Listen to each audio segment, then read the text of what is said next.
advice? Strap in. Welcome to Off the Bench, the only NRL Supercoach podcast where the puns fly faster than the footy. Roscoe's got the strategies, Timmy's got the stats, and the Beast, well, he's got a face for radio and opinions for days. From last-minute trades to epic captain fails, we're here to roast each other and maybe help you out as well. Expect wild predictions, a bit of friendly banter, and the kind of footy chat that'll make you spit out your morning coffee. So grab your notepad, your best banter, and join the Supercoach shenanigans. The whistle's blown. Let's kickstart your day, the off-the-bench way. Yes, good evening and welcome everybody. I'm not expecting many out there tonight. I must admit, I do apologise that the NRL Supercoach Off the Bench podcast for Teamless Tuesday is a bit later than what it normally is. We all just got very caught up today. I had a mouthful of anaesthesia earlier from my lovely dentist. Good on shout out to him. Thank you very much for that. No, not really. But that's all right. We'll get there. So, Team List Tuesday. What's it got in store for us today? Just bear with me. I'm just going to set a couple of quick little things up. As I said, you've just got me today. The Beast. But that's not going to stop us. We'll still give you a quick rundown of what's happening. And boy, hasn't there been a few surprises there today. Bear with me and I'll bring up the team lists so that we all can have a bit of a bo peep. All right, so the round is going to kick off with an absolute crackerjacker of a game. This is a game, why on a Thursday night? Not real sure. It'd be great to see this on a Friday night as a headline or a Sunday afternoon as the premium game of the round. However, the Panthers versus Storm. For the Panthers, it's pretty much stock standard what we were expecting. No Isaiah Yeo, which means that Isaiah Papali'i is still there in the lock position. For those that are still alive in draft, go and have a look for him. If he's there, grab him. Be a great pickup in draft. I'm not really sure that many of us have got enough trades to consider him at second row. It certainly would be a great pod move. You'd think that his base is going to be around about the 60-odd, which is seemingly what he can get from that middle role there when he has been starting. And if he gets any attacking stats and offloads on top of that, well, that's just cream on top. Apart from that, as I said, pretty stock standard there. Melbourne are going to, although this is away from home, Melbourne have struggled at times, but you'd think it's still going to be a fairly defensive affair and defensive game, this one. So your base beasts are going to be the best ones to probably consider. Xavier Coates, I'd nearly be sitting him out this week. Nick Meaney goes back to fullback. That's the really big news. No Pappenhausen. Man, that's massive. I know a lot of people held him and a lot of people keep holding him as a bit of a pod. Pappenhausen has a bit of a tricky history with concussion protocol, so might not even be back next week. What do you do? That's a tough one, coaches. I did sell him a couple of weeks ago, so I'm pretty happy with that one. But those that didn't, or those that even bought him, I know some bought him last week to actually bring him back. That's a really, really tough one. Joe Chan, by the way, you can throw in any questions to me if you do see me out there on any of the live streams. As I said, it's going to be a real quick one tonight, so not expecting a lot of contact, but hopefully, we'll smash through this reasonably quickly. Joe Chan for Melbourne, he retains his spot in the centres, no Horvath. So for Horvath owner, very sorry. Apart from that, the team is pretty much stock standard, what we've been known to expect. Snyder comes onto the bench for the Panthers. It's going to be a crackerjack game. I'm going to love that one. First game on Friday night is the Warriors versus the Drag Queens. Well, what's going to happen here with these two teams? You would think the Warriors are going to come armed, ready to play. Tanner Boyd comes back into the halves due to the concussion, due to T. Maria. So very sorry about that, T. Maria, but he's I know a few people got him in drafts, but it's only 1 week play, unfortunately. He's gone again. Till Picky retains his spot at fullback. I thought C&K might go back there, but C&K is, in fact, still 6 on into the centres. A couple of these people I do like. Wade Egan returns. Always a worry, though, where he places his head. Jackson Ford, I still think is a really good play. As is Halasima, who returns, hopefully, to the starting position, and he doesn't get shifted back to the bench, and it's always a bit of a worry there. But I like him as a player. I think he's a starter every single week, should be. And Aaron Clark, I think they're all very, very safe plays there for the Warriors. For the Saints, the giant-killing Saints, man, they've been good, haven't they? They're a tough team. They're a tough team to beat. Hayden Buchanan retains his spot in the centres there. Apart from that, there's nothing really to mention. I'm not really sure who is hugely Supercoach relevant here. I'd like to say some are, but it's a hard. It would be hard taking any of these players playing over there in the Warrior land this week. All right, for the first game on Super Saturday, we've got the Roosters versus Bulldogs. This is the second game on Friday night, sorry. This is another crackerjack game. What a game this is, the Roosters versus the Bulldogs. And the way the Roosters played last week, anything could happen here. In the back line for the Roosters, absolutely no change there. And it doesn't look to be a great deal of movement around their forward pack either. That seems pretty stock standard.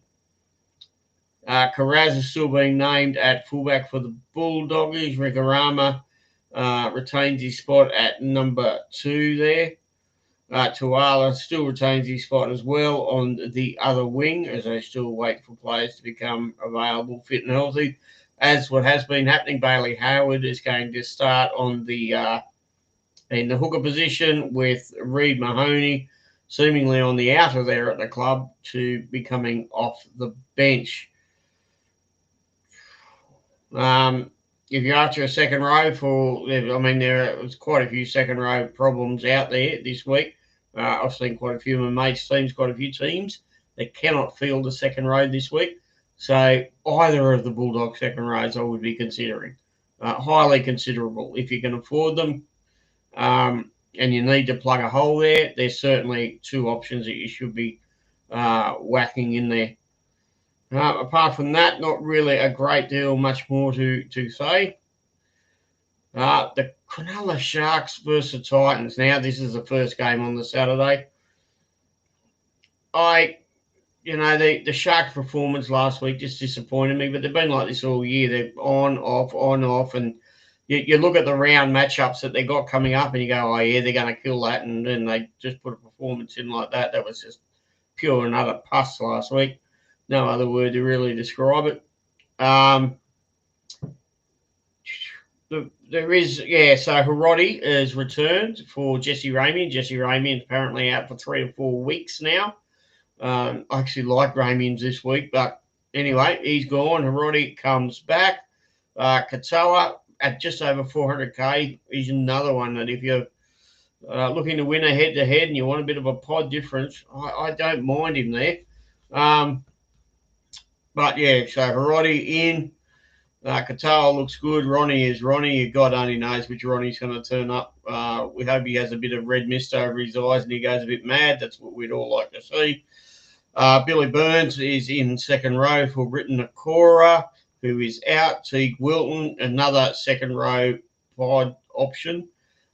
Scored nearly 70 last week. In fact, I think he might have scored just over 70.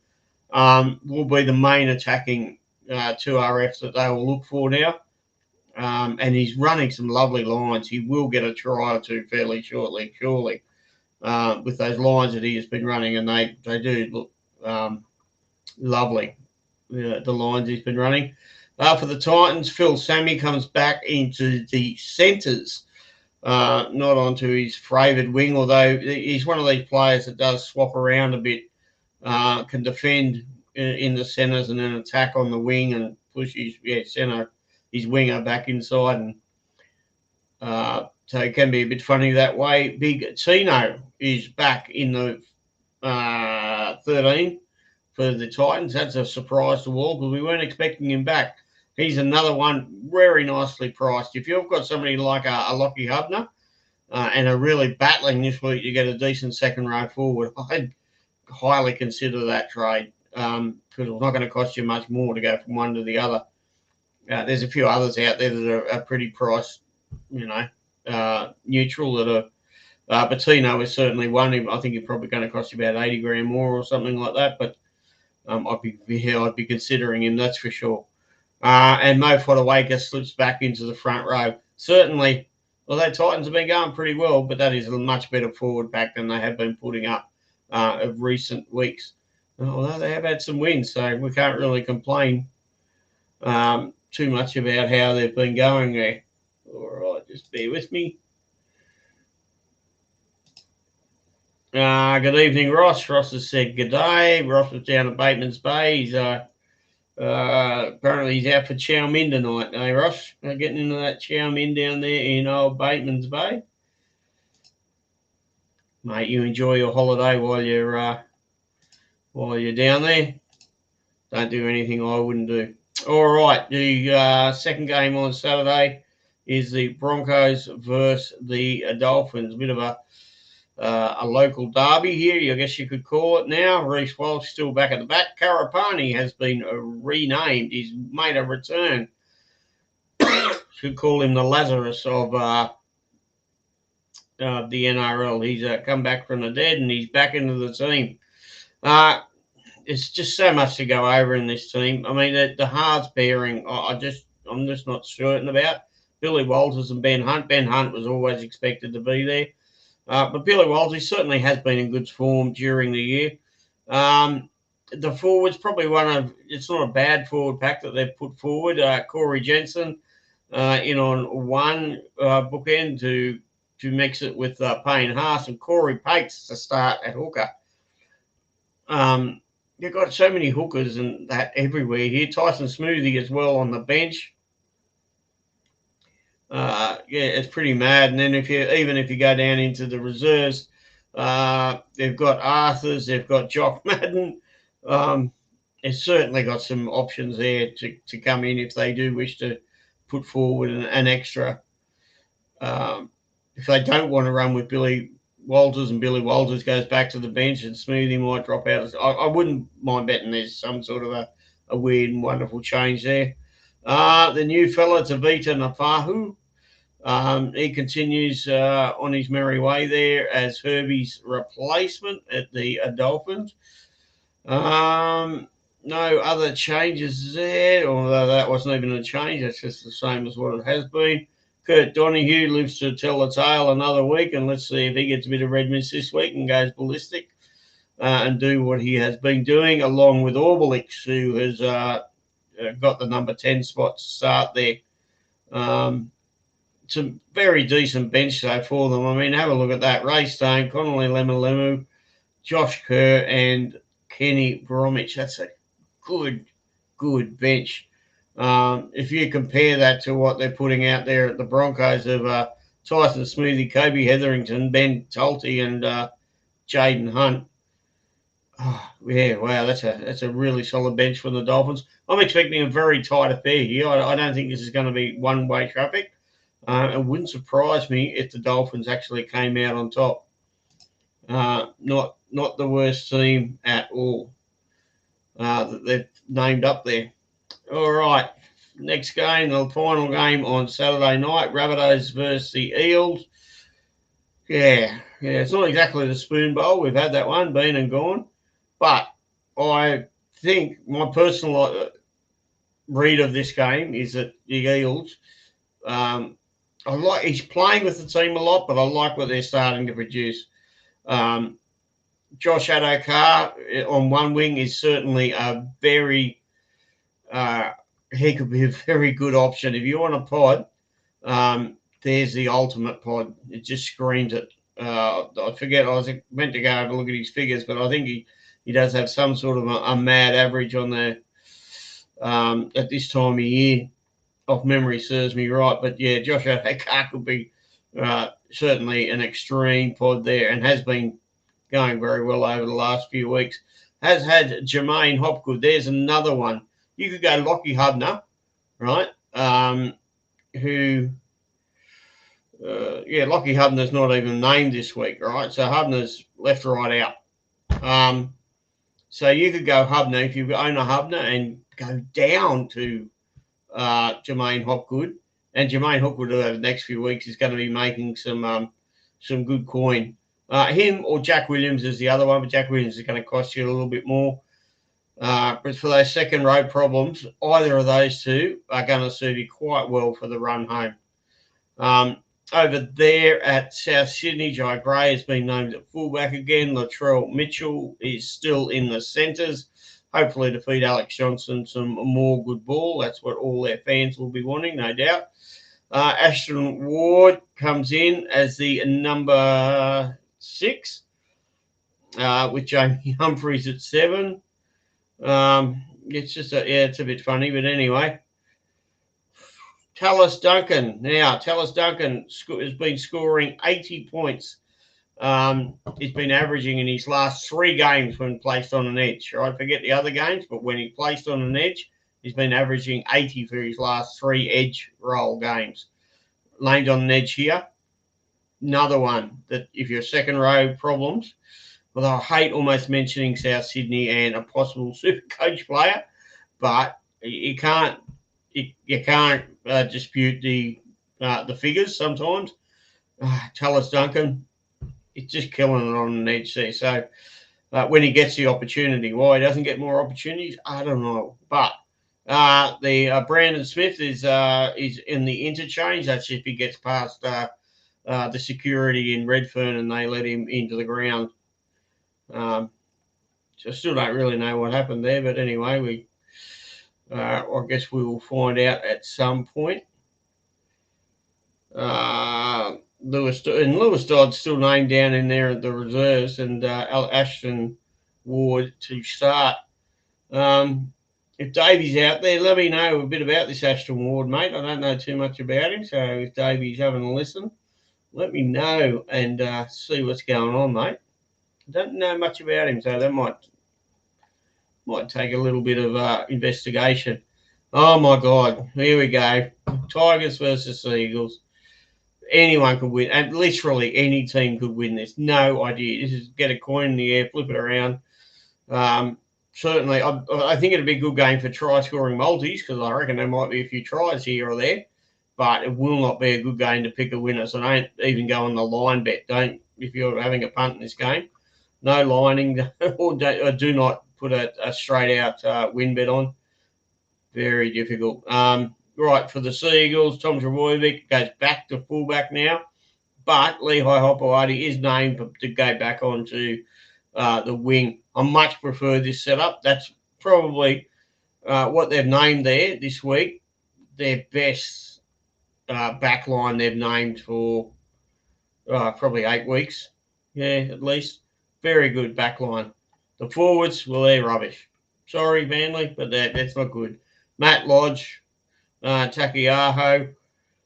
Both these players are only expected to play limited minutes off the bench this year, not necessarily to be starting. That's how bad the injuries have hit Manly in the forward line there.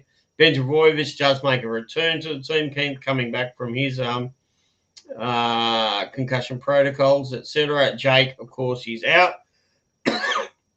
with Jazz Tavara to be playing in the lock forward position.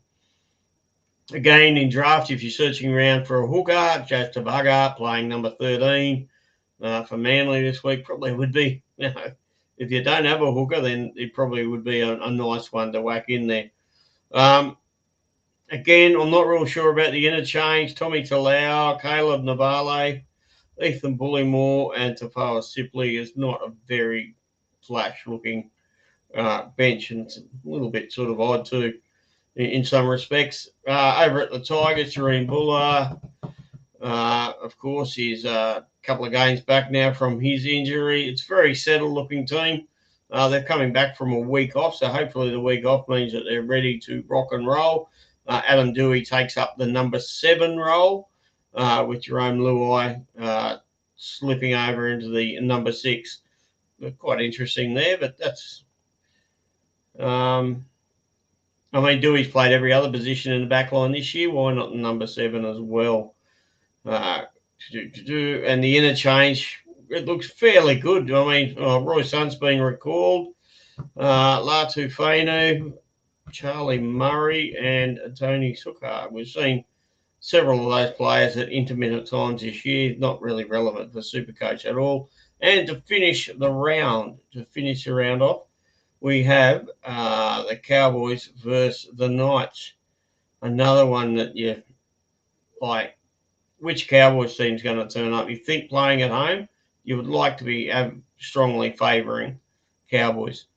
I know a lot of people are getting off Scott Drinkwater this week. I have other problems, so I certainly will not be. I think he's a perfect flex player this week. You never know what he could do. Yeah, he could go crap, but don't rely on him. So put him in your flex, and hopefully as a flex player, he could come. If he gets that 100, he gets that 100. That'd be good. He's certainly good for it at times. Braden Burns, very consistent in the number 5 for the Cowboys. If you're needing a CTW, his base is very, very nice indeed. So go have a look at his base scores because he does a lot of good things.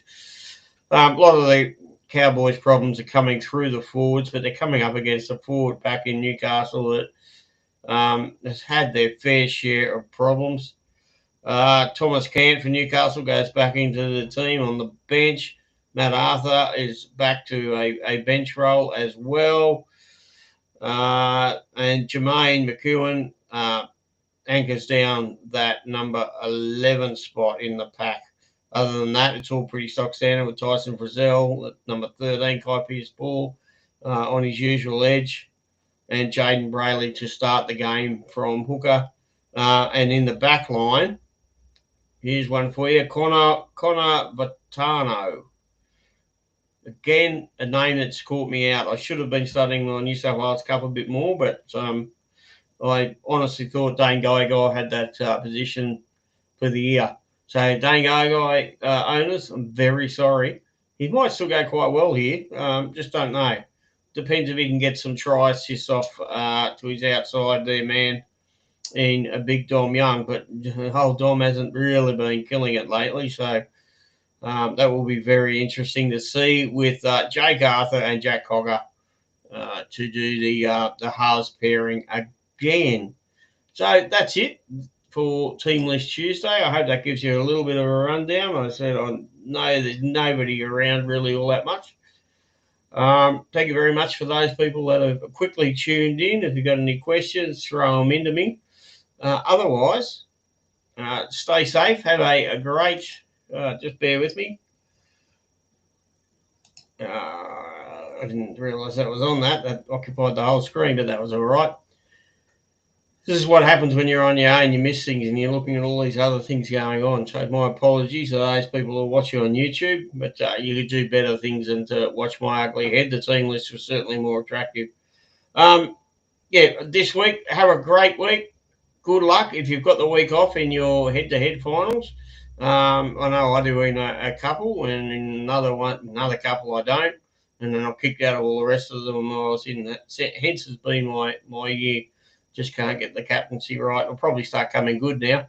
But at least I do have a good, solid 20 players to pick from, where a lot of my mates and a lot of people out there, they've only got they're lucky to have 17 to scrape together this week, particularly with the news of Pappenhausen and Yo also both being out. That's certainly going to cause a lot of dramas and to get a lot of super coaches out there scratching around trying to get a decent second row offerings up there. Of course, Canberra have the bye, so don't obviously make sure you move those players, but that kills your Zach Hoskins and it kills your Hudson Youngs and players like that. So it's really starting to limit your second row options. Your Canterbury are looking like your best second rows out there for this week in a matchup sense, but there's a few other cut price options I have mentioned in Isaiah Papali'i. I think could be one, and of course the old Hop God. He's proven it in the past, and he's started to come good over the last 3 weeks. So why not give him another run? I think he could be good. All right, that's all tonight. Thanks everybody for tuning in. I know there's been a few of you out there. Good luck for this week. Race, trade your ass off, and until Sunday night, we will all be back. I won't have so much anesthesia in my mouth and won't be dribbling so much. And Ross and Timmy both will be back with me then to join us for another week.